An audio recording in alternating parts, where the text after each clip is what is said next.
don't ever slow up, no I don't take sh**. I got no love for the fake news. Winnie the Pooh, Blood and Honey's central gimmick is that it features author A. A. Milne's beloved children's characters as rampaging murderers.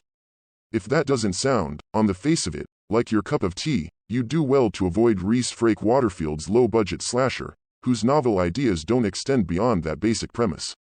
Those who are intrigued by such a gory reimagining, on the other hand, can look forward to some of the chintziest and most uninspired exploitation cinema this side of Sharknado. It's a lose-lose no matter which way you slice it.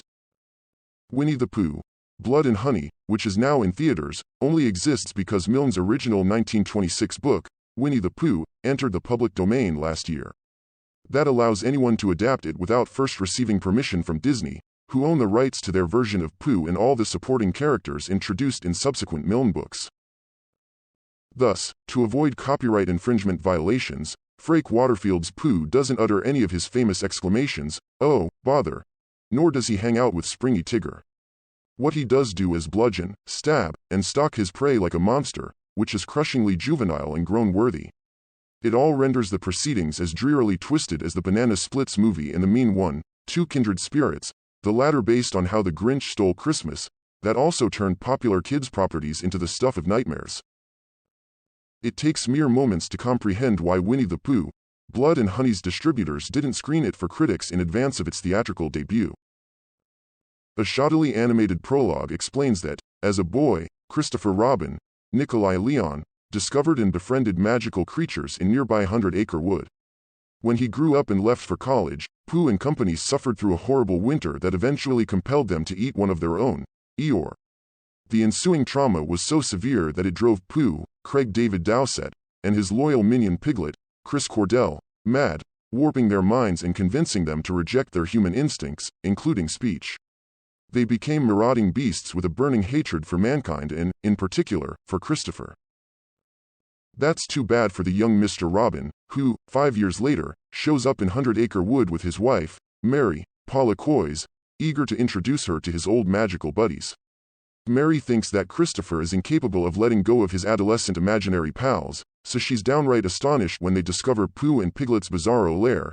It's part clubhouse, part distorted tree branch maze, and part trailer park hangout, and are then set upon by the duo. Mary winds up perishing at Piglet's hands, feet, in what may be one of the limpest murder scenes in horror history. Christopher, meanwhile, is abducted by Pooh, this after he screams and wails like a baby about what's become of his soft and cuddly friends. Ant-Man and the Wasp sequel is an embarrassing CGI bonanza. Christopher is appalled that Pooh and Piglet are now wannabe Jason Voorhees, but that's not the only strange thing about the pair. Despite having ostensibly reverted to carnivorous animals, Pooh still wears denim overalls, a flannel shirt, and work boots. He and Piglet write messages in English and wield man-made weapons, and, at one point, Pooh even drives a car. Moreover, though they own a slaughterhouse with a Texas Chainsaw Massacre-style meat hook, they don't seem to eat their kills, rather, they're just doing this for sport.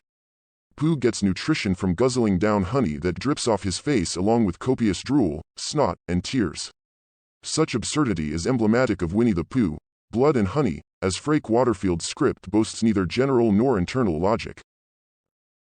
Nonetheless, when it comes to ridiculousness, nothing tops Pooh and Piglet's rubber mask faces, whose quality is more Spirit Halloween than Rick Baker.